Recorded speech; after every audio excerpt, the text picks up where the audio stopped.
Ethan had spent the whole night fixing the power grid of the small colony outpost. The workshop was a mess. Half-broken machines, wires spread across the metal floor, and a faint hum from the generator that refused to die. He rubbed his tired eyes looking at the empty chair across the desk. Another day, another disappointment. He had posted a help notice 2 weeks ago. Mechanical assistant wanted. Urgent. He didn't care who applied. He just needed someone who could handle tools and follow orders. But so far, everyone who came either quit after seeing the rusted machines or asked for more credits than he could pay. The outpost was far from the main city, a forgotten corner of the human-alien trade zone. The air outside smelled like iron and rain. He sighed and muttered, "Probably no one's coming today either." Then the door opened. Ethan looked up, expecting some old mechanic or maybe one of the colonists from down the ridge. Instead, a small figure stepped inside. It was a girl no older than 15, wearing a plain brown cloak too big for her. Her hands clutched a thin folder, and her boots were covered in dust.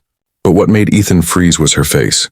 Her skin had a faint silvery tone, and under the workshop light, her eyes shimmered like liquid blue glass. She wasn't human. Ethan straightened in his chair. "You're lost, kid?" "The trade post is 2 blocks east." The girl shook her head slowly. Her voice trembled, but her words were clear. "No, sir, I came for the job." Ethan blinked. "The job?" She nodded and took a careful step forward, holding out the folder. "My mother was supposed to come today. She got sick, so I came instead." The room fell silent except for the soft buzz of the generator. Ethan stared at her, unsure if he'd heard right. A child, an alien, applying for work? He leaned back in his chair. "Listen, kid, this job isn't for you. It's heavy work, machines, repairs, dangerous stuff. You should go back home." Her small hands tightened around the folder. "I can do it," she said quickly. "Please, we need the credits. If we don't get the job, we'll lose our room." Ethan opened his mouth, but something in her voice made him stop. It wasn't just fear, and it was desperation. He'd heard that tone before, in soldiers who'd lost everything but still refused to break. He sighed and rubbed his temples. "All right, let me see that folder." The girl stepped closer and handed it to him. Her hands were shaking slightly. The folder contained basic ID papers, written in both standard human script and Altari glyphs, the language of her species. Ethan could barely read the alien parts, but one thing caught his eye. Name: Leary, Altari. Age: 15 standard years. Dependent. Mother. Medical condition: chronic lungs infection. Ethan's brows furrowed. "Your mother's Altari, right? You both live on this colony?" Leary nodded. "Yes, my father was human. He worked with machines like you, but he's gone now." Ethan felt a sudden heaviness in his chest. A mixed child, half human, half Altari, was never treated kindly in these border colonies. Most people saw them as mistakes of war, not as children. He leaned back in his chair. "You're saying your mother can't come and you want to take her place?" "Yes, sir," she said firmly this time. "I can work. I fix small drones at home. I help Mother when she coughs too much. I know wires and circuits. I can clean, carry, repair." Ethan stared at her again. She looked so fragile. Thin arms, pale hair falling over one glowing eye. But the way she stood, straight and proud, made him hesitate. Finally, he said, "All right, show me what you can do." Her eyes widened in surprise. "Really?" He shrugged. "You came all the way here. Let's see if you can handle a wrench before I send you away." He led her to the workshop table. A small engine lay there, half dismantled. "This one's been stuck for days," he said. "Try to start it." Leary nodded silently. She picked up a small tool, her hands careful and steady. Ethan watched, ready to step in if she broke anything. But to his surprise, she didn't. She moved quickly, opening the side panel and pressing 2 wires together with surprising skill. A faint spark danced. The engine purred. Ethan blinked. "Well, I'll be damned." Leary stepped back, her eyes bright with shy pride. "It just needed grounding," she said softly. "How'd you know that?" he asked. She looked down. "Mother taught me. She said machines are like people. Sometimes they stop working because they're lonely." Ethan couldn't help but smile. But something about her words stayed in his mind. Strange and innocent, but somehow deep. "All right," he said finally. "You can help around for today. Just small tasks. No heavy lifting, understand?" She nodded quickly. Thank you, sir. I won't disappoint you. For the next few hours, Leary moved quietly around the workshop. She sorted tools, cleaned surfaces, and even repaired 2 small scanners that Ethan had given up on. She never complained, never asked for rest, and every time she looked at the broken machines, her eyes seemed to glow a little brighter. Ethan tried not to stare, but there was something unusual about her. When she touched the machines, their circuits almost seemed to respond, lights flickering softly, humming alive again. He told himself it was just coincidence, but deep down he wasn't sure. As dusk fell, the outpost lights flickered weakly. Leary stood near the window, watching the fading sunlight with a distant look. Ethan poured himself a cup of coffee and said quietly, "You did well today." She turned and smiled faintly. "Thank you, sir. Where's your mother now?" he asked. Leary's smile faded. "At home, she's very weak. The medicine here is expensive. I tried to buy some yesterday, but..." She hesitated. "The shopkeeper said we don't have permission to purchase human drugs." Ethan felt a familiar anger rise in him. He'd seen this kind of cruelty too often, humans refusing to help aliens because of rules and borders that made no sense. He said quietly, "If she's that sick, she needs real help." "Not just work?" Leary shook her head quickly. "No hospitals. They'll take her away. The patrols don't like people like us." Her eyes lowered, voice almost a whisper. "They say we're not pure. They say humans and Altari should never mix." Ethan stared at her for a long time. He knew she was telling the truth. He'd seen patrols drag away hybrid families before, all in the name of keeping the peace. He wanted to say something comforting, but before he could, a sound came from outside. A soft metallic click. Like a sensor being triggered, Ethan frowned. He walked to the door and peeked outside. The street was empty, but a faint shimmer of light flickered in the air, a sign that someone had used a cloaking device recently. He turned back inside quickly. Leary was frozen in place, eyes wide with fear. "They followed me," she whispered. "I think they know where I went." Ethan's heart pounded. "Who?" "The patrols," she said in a trembling voice. "They want to find me, and my mother." Before he could answer, a red light flashed across the workshop wall, a surveillance drone scanning from above. Ethan grabbed a metal sheet and pushed her behind the counter. "Stay down," he hissed. "Don't move." The drone hovered for a few seconds, its lens shining through the window, then drifted away. The sound of its engine faded into the distance. Ethan exhaled slowly. He looked down at the girl hiding behind the counter, her hands covering her face, her small body trembling. In that moment, something changed in him. She wasn't just a stranger anymore. She was a frightened child who had nowhere to go. He sighed and said quietly, "You can stay for the night. I'll figure something out in the morning." Leary looked up, her eyes glowing softly again, filled with relief. "Thank you, sir." Ethan forced a half smile. "Don't thank me yet. This is going to be trouble." She tilted her head. "Then why are you helping me?" He hesitated, then muttered, "Because someone once helped me when I didn't deserve it." Outside, the storm began to rise again, thunder rolling across the alien sky. Inside the small workshop, a human and an alien girl shared a silent moment, unaware that their meeting had just set in motion something far bigger than either of them could imagine. The night outside was heavy with rain. It fell in sharp drops on the metal roofs of the colony buildings, echoing like quiet whispers. Ethan sat at his desk, staring at the small alien girl asleep near the workshop wall. She had curled up on an old blanket, her breathing soft and careful, as if afraid to make noise. Even in sleep, her glowing blue eyes shimmered faintly through half-closed lids. He didn't know how long she'd been running, but the exhaustion on her face told him it had been days. Ethan sighed. He never wanted to get involved in anyone's problems again. Life on the border was already hard enough. Humans distrusted aliens, and aliens distrusted humans even more. But now this girl, this fragile half-child, had brought danger to his door. He rubbed his forehead and whispered, "What did you get me into, kid?" Outside, thunder rolled again. The storm was covering their trail, for now. But Ethan knew the Galactic Patrol wouldn't stop easily. They were strict, heartless men, and hybrids, children born between species, were hunted or relocated. Everyone knew relocation meant disappearing. He got up, adjusted the workshop lights, and sat beside her. A faint blue glow flickered near her hand. She was holding a small pendant, a round crystal that pulsed gently with light. Ethan reached toward it, curious. The light responded, glowing brighter for a second, like it sensed his touch. Then it dimmed again. Leary stirred and opened her eyes slowly. "It's my mother's," she whispered. Ethan froze, caught. "Didn't mean to touch it." "It's okay," she said softly, sitting up.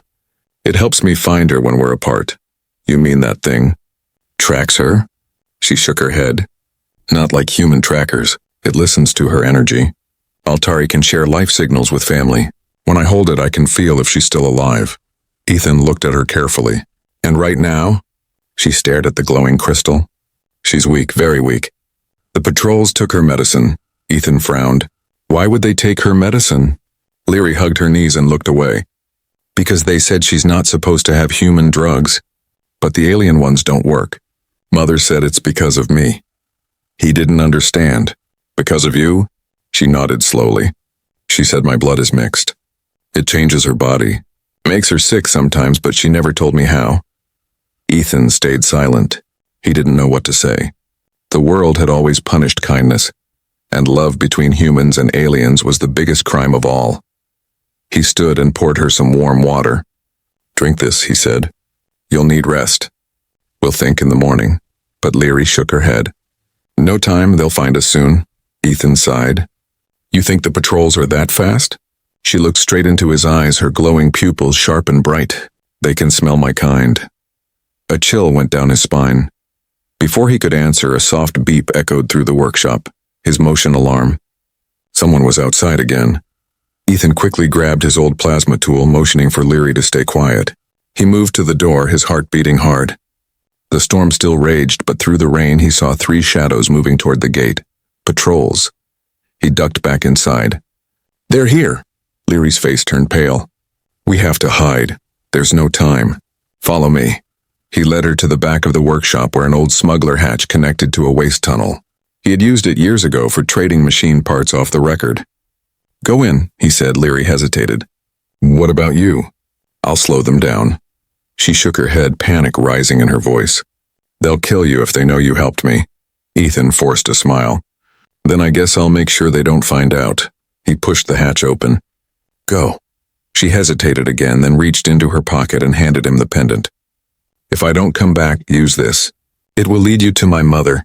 He took it, confused. "What am I supposed to do with—" But she was already gone into the tunnel. Seconds later, the front door burst open. Galactic Patrol. "Step forward with hands visible." Ethan turned, pretending to be annoyed instead of afraid. "You people again?" "What's this about?" A tall officer stepped in, his armor dripping rain. "We're looking for an unregistered being, a hybrid. Reports say she was seen entering this workshop." Ethan snorted. "You think I'm hiding kids now? You've got the wrong guy." The officer's helmet scanned the room, beams of red light flicking across the floor. "We'll see about that." They searched everything, the tables, the storage crates, even the power tanks. Ethan stood still, his heart pounding every second. Finally, the officer stopped near the wall where Leary had slept. His scanner beeped once. Ethan's blood froze. "Energy trace detected," the officer muttered. "Non-human origin." "Ah," Ethan said quickly, forcing a laugh. "That just residue from Altari wiring. You know, half the machines here were made by their tech. You people should read your manuals." The officer stared at him through the visor. For a moment, Ethan thought it was over. Then the man grunted. "Fine. But if we find out you're lying, human, we'll burn this place to dust." Yeah, Ethan muttered as they turned to leave. "I'll send you the cleaning bill." When the door finally shut, he collapsed against the wall, gasping for breath. His hands shook. He wasn't built for lying to armed soldiers. He looked down at the pendant glowing faintly in his palm. It pulsed once, then again, faster this time. Was it reacting to something? "Leary," he whispered. He opened the hatch again and climbed down the tunnel. The air was damp and cold. "Leary?" he called quietly. No answer. The tunnel stretched for meters before opening into an old maintenance chamber. There, crouched behind a crate, was Leary. She looked up, her face pale but her eyes bright. "They didn't see you?" she asked quickly. "No," he said, catching his breath. "But you can't stay here anymore." "They'll come back with more," she nodded. "I know. I need to find my mother." Ethan hesitated. You said this thing could lead to her, right? He held up the pendant. Leary nodded again. If we go near her, it glows brighter. When it stops glowing, we're far away. All right, he said, trying to sound calm though his heart raced. Then we're leaving now. Leary looked up at him, surprised. You're coming with me? He shrugged. You wouldn't last long out there alone. And besides, he looked around his rusted, broken workshop. Not much keeping me here anyway. For a moment, her eyes softened. You're kind for a human, he chuckled weakly. Don't tell anyone. I've got a reputation to protect. They slipped out through the service exit into the storm. The colony streets were nearly empty, only a few drones hovering far above. Ethan guided her along the shadows, following the faint blue pulse of the pendant. They passed broken signs, flooded streets, and abandoned cargo bays. The pendant's light grew stronger. She's close, Leary said quietly. Mother's close. But before they reached the end of the alley, a searchlight cut through the rain, a patrol hovercraft scanning the streets. Down. Ethan whispered, pulling her behind a wall. The hovercraft swept past, its beam stopping for a second, almost as if it sensed them, then moved on. When it was gone, they both exhaled. Ethan turned to her. That was too close. We need somewhere safe. Leary thought for a moment, then said, There's an old lab near the ridge. My mother worked there before she got sick. All right, he said. Lead the way. They reached the ridge just before dawn. The rain had stopped, but the air was cold and heavy. The lab was half collapsed, its roof broken and metal beams twisted by old fire. Leary ran ahead, calling softly, Mother, it's me. Her voice echoed. No reply. Ethan followed her inside, flashlight scanning the dark hallways. The walls were covered with strange blue patterns, Altari symbols that pulsed faintly as they passed. Then, suddenly, the pendant in his hand glowed so bright it almost burned. Leary gasped and ran into a small room at the end. Her mother lay on a metal bed, pale and still. Her breathing was slow and weak, her body thin and cold. She was beautiful in a haunting way. Silver hair like light itself. Skin dull but soft. Mother, Leary whispered, falling to her knees beside her. Ethan stood at the doorway, frozen. The woman opened her eyes weakly. They were the same shimmering blue. You came, she whispered. I found help, Leary said, looking up at Ethan. He's human, but he's kind. The mother smiled faintly. A human who helps us? That's rare. Her gaze shifted to Ethan. Thank you. He knelt beside her. You need medicine. Where's your supply? She shook her head. Gone, they took it all. Then we'll get more, he said firmly. But before he could stand, the ground shook. A low hum filled the air. Engines approaching fast, Ethan ran to the window. Outside, through the fog, several patrol vehicles were coming down the ridge. They found us, he said. Leary looked up, fear in her glowing eyes. What do we do? Ethan gripped his wrench tighter. We fight if we have to, but we're not giving you up. The mother reached for his hand.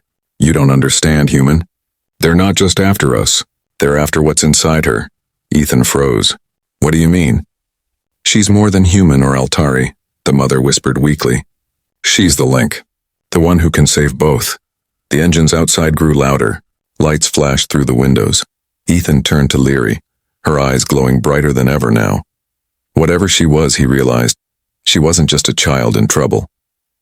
She was something far more important and far more dangerous. The rumble of patrol engines grew louder.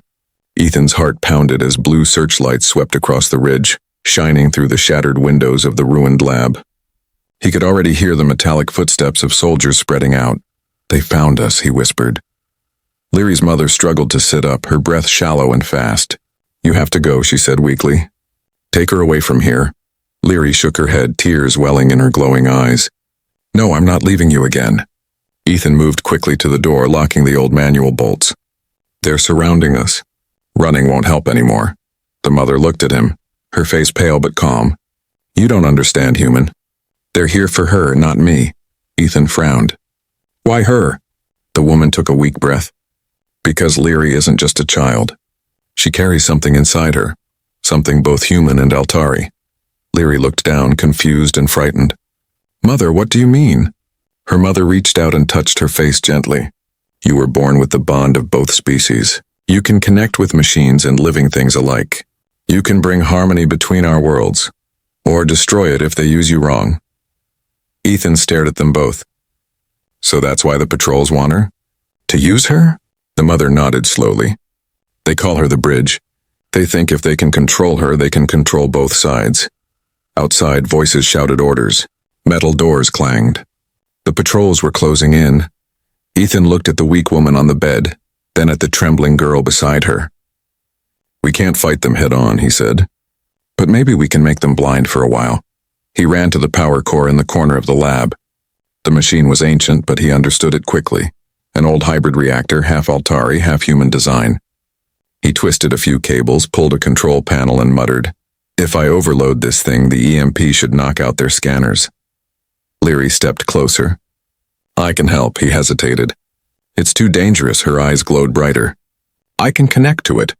I can control the energy," her mother weakly whispered. "She can do it." "She was born for this," Ethan nodded once. "All right, but stay behind me when it starts." They worked fast. Ethan rerouted the core's wires while Leary placed her hands on the glowing center. The air vibrated softly, a hum spreading through the walls. Sparks of blue light ran up her arms like streams of water. Ethan watched, amazed. The machines were responding to her, the dead circuits flickering alive, the air filling with energy that felt alive. Outside, the soldiers reached the main door. "Open up or we fire." "Almost done," Ethan shouted. Leary's voice trembled. "It's too strong. I can't hold it." Ethan grabbed the breaker handle. "Now, Leary." "Let it go." A blinding flash filled the room, white and blue light bursting outward like a storm. The explosion wasn't fire. It was silence. Every machine around them went dead. Every patrol drone outside fell from the air. The lights went out completely. For a few seconds, there was nothing but darkness. Ethan's ears rang. He blinked, trying to see through the haze. The floor was covered with smoke and dust. "Leary?" he called. A faint glow appeared ahead, her eyes dim but still alive. "I'm okay," she whispered. Her mother coughed weakly. "You did it, my child." But Ethan could already hear the soldiers shouting again, angry and confused. "They're inside," someone yelled. "Move in manually." Ethan cursed under his breath. "They're coming anyway." He turned to the mother. "She can't stay here. They'll capture her." The mother smiled sadly. "You must take her, human. Protect her. You're the only one who can." Ethan hesitated. "I don't even know where to go." The woman touched the glowing pendant around his neck, the one Leary had given him. "It will guide you to a safe zone beyond the ridge. There's a hidden colony there, humans and aliens who still believe in peace.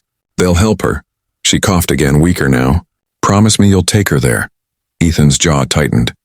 "I promise." Leary grabbed her mother's hand. "Please come with us." Her mother smiled faintly, eyes full of love. "I can't, my star. My body is too weak, but my light will always be with you."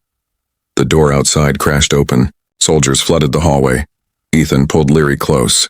"We have to go." "Now, no!" Leary cried, clutching her mother. "I won't leave you." Her mother whispered, "You must live, Leary, for both of us." She looked at Ethan one last time. "Go!" Ethan grabbed the girl and pulled her toward the back exit. Leary screamed as the soldiers entered the room. Blaster shots filled the air. Ethan shielded Leary, running through the dark corridors as the sound of gunfire echoed behind them. They burst out into the cold dawn. The ridge stretched ahead, golden light breaking through the clouds. Ethan didn't look back. He just ran. Behind them, a deep explosion shook the ground. The lab collapsed in flames. Leary fell to her knees, tears streaming down her face. "She's gone." Ethan knelt beside her, his voice low. "She saved us." The pendant around his neck began to glow brightly again, stronger than ever. Leary gasped. "She's still here. Her energy's inside the crystal." Ethan touched it gently. The glow pulsed in rhythm with their breaths, alive, peaceful. They started walking again, following the light of the pendant. Hours passed. The patrols searched the lower valleys, but the ridge was quiet. By sunset, they reached a narrow pass leading to a hidden valley. Ethan saw lights ahead, small domes and towers, human and alien designs mixed together. "The safe colony," Leary whispered. "She told me about this place." As they approached, guards stepped out, both humans and Altari. One of them, an older man with mechanical arms, recognized the pendant immediately. "You came from her lab," he said. "We thought they destroyed everyone there." Ethan nodded. "Her daughter survived." The man looked at Leary with wide eyes. "Then the prophecy was true," Ethan frowned. "Prophecy?" The man smiled faintly. "The bridge between species. A child born of two worlds who can bring balance. Many didn't believe it. Now she's here." Leary looked confused, still holding Ethan's hand. "I just want my mother." The man touched her shoulder gently. "She's with you now, child. You'll see." They led them into the colony. Inside, machines hummed in harmony with glowing plants, and human engineers worked beside alien healers. It was unlike anything Ethan had ever seen, a place where both sides lived together. For the first time in years, he felt hope. That night, as Leary sat by the fire, she turned to him. "You kept your promise," she said softly. He smiled tiredly. "Your mother made sure I would." She looked at the pendant again, which now rested around her own neck. The light inside shimmered like starlight. "Do you think she's proud of me?" Ethan nodded. "She's more than proud. She gave her life for you, or for this chance." Silence filled the air for a moment. Then Leary said, "What will you do now?" He looked out at the colony lights. "Help them build. Same thing I always do. Fix broken things." She smiled faintly. "Then you'll help me too." "Because I want to fix this world."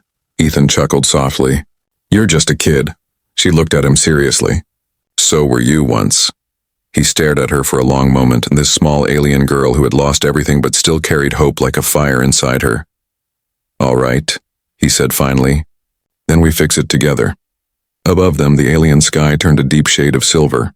A faint blue aurora shimmered across the horizon, the same color as Leary's eyes. The wind carried a soft whisper. Her mother's voice, fading but warm. "Protect her, and she will protect you." Ethan looked up at the sky, then down at Leary, who smiled through her tears. In that moment, something inside him changed forever. For the first time, he understood what it meant to be human, not by blood, but by heart. The war between species had taken everything from him. But this small girl had given him something greater, a reason to believe again. And as dawn broke over the new world, the human and the alien girl walked side by side, the first bridge between two broken races, carrying hope into a future that finally felt alive again.